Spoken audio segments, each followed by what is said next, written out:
Kenapa? Saya ini seorang ibu loh. Saya punya anak. Saya seorang ibu.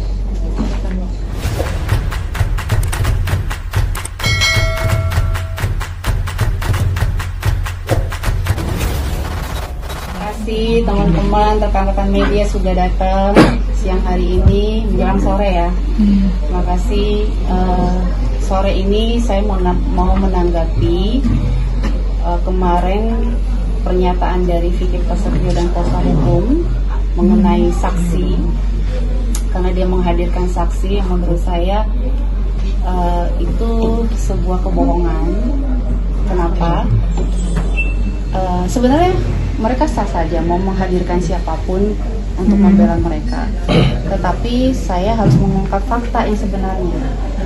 Pertama, kita rangkai dulu. Dia mengatakan, Vicky Prasetyo mengatakan di salah satu infotainment, ini adalah saksi kunci. Dia katakan, dia saksi kunci dari sebelum peristiwa kejadian dia jebak dan gerbek saya, sampai saksi kunci kejadian yang dia jebak saya.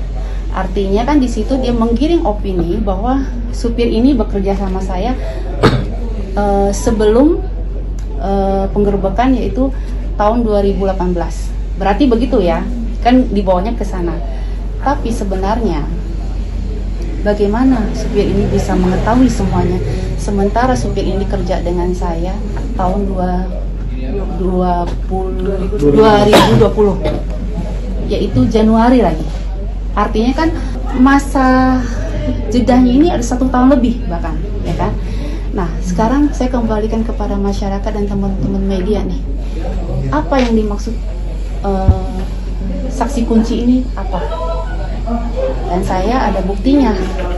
Bukti saya mentransfer supir gaji pertama di bulan 2019 belum.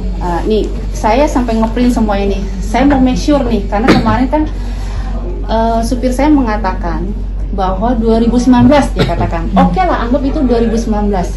Berarti kan jauh beda juga dengan kejadian 2018.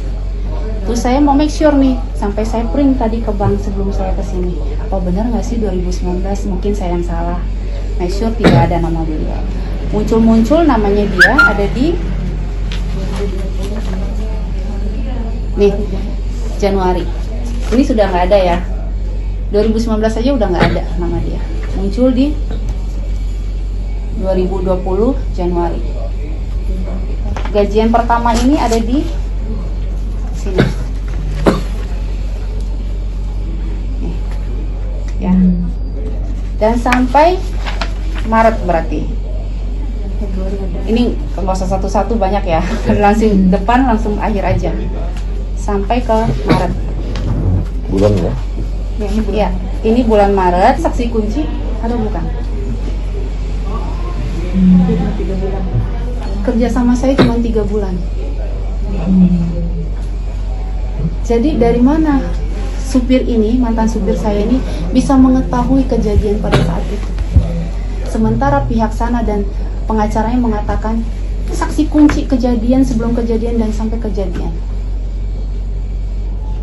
Ini luar biasa fitnah mereka. Tapi alhamdulillah saya yakin Pak Jaksa dan Pak Hakim itu sangat cerdas memvonis seseorang. Bukan karena opini, bukan karena narasi, dan bukan karena bentuk-bentuk yang mereka ciptakan ini. Semua by fakta. Saya bukan khawatir masalah vonisnya, karena saya yakin jaksa dan hakim orang cerdas, pintar. Bukan hanya menangani kasus saya, kasus yang lebih berat lagi mereka paham. Tapi ini bahayanya adalah Vicky Prasetyo dan satu gerombolan ini dan pengacaranya selalu mau menjatuhkan saya dan merendahkan saya sebagai perempuan. Kenapa? Saya ini seorang ibu loh. Saya punya anak. Saya seorang ibu.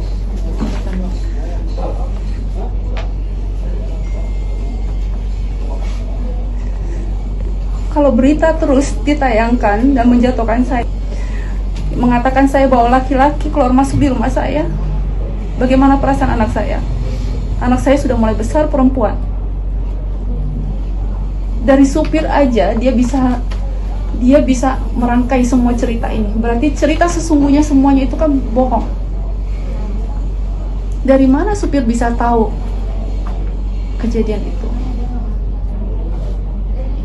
Saya nggak mau membahas yang terlalu lebar karena saya fokus di sini gitu.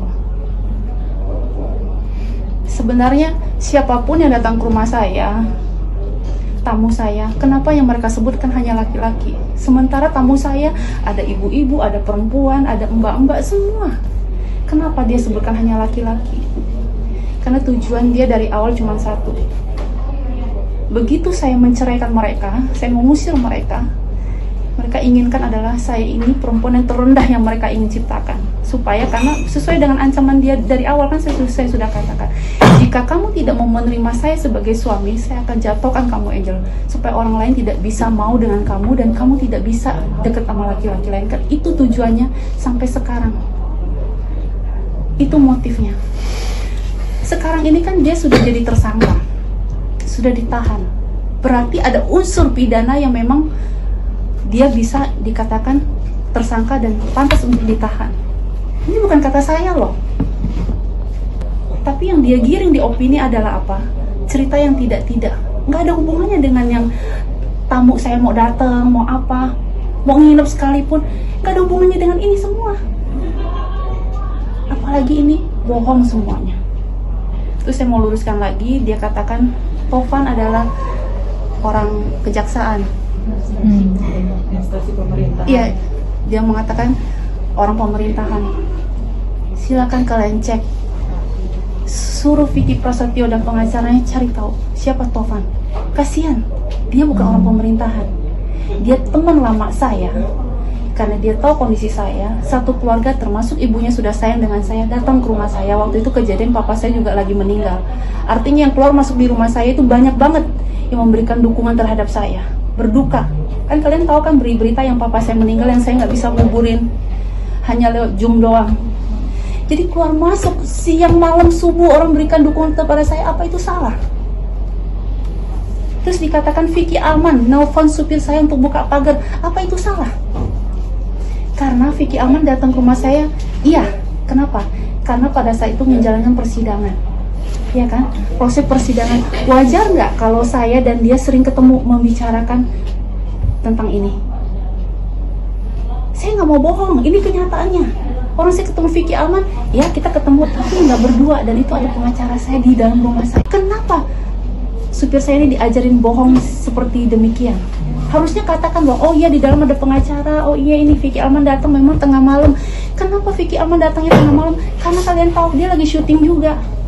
Dia punya waktu kalau dia selesai sinetron. Saling mencocokkan. Dan kebetulan lagi masa COVID, saya nggak mungkin ketemu orang di luar, lebih baik di rumah. Dan tutup kan jam-jam 7 malam, iya kan? Terus apa masalahnya? Gitu. Nah ini juga semalam supir yang kerja dengan saya, jadi semua pekerja saya memang yang mencari adalah staf saya namanya Budi. Ya, nanti juga dia akan menjelaskan bagaimana kronologi, termasuk semalam sudah ketemu dengan mantan supir saya. Saya kaget, miris. Begitu tahu faktanya dan dia cerita semuanya, saya kasihan dengan beliau. Kenapa?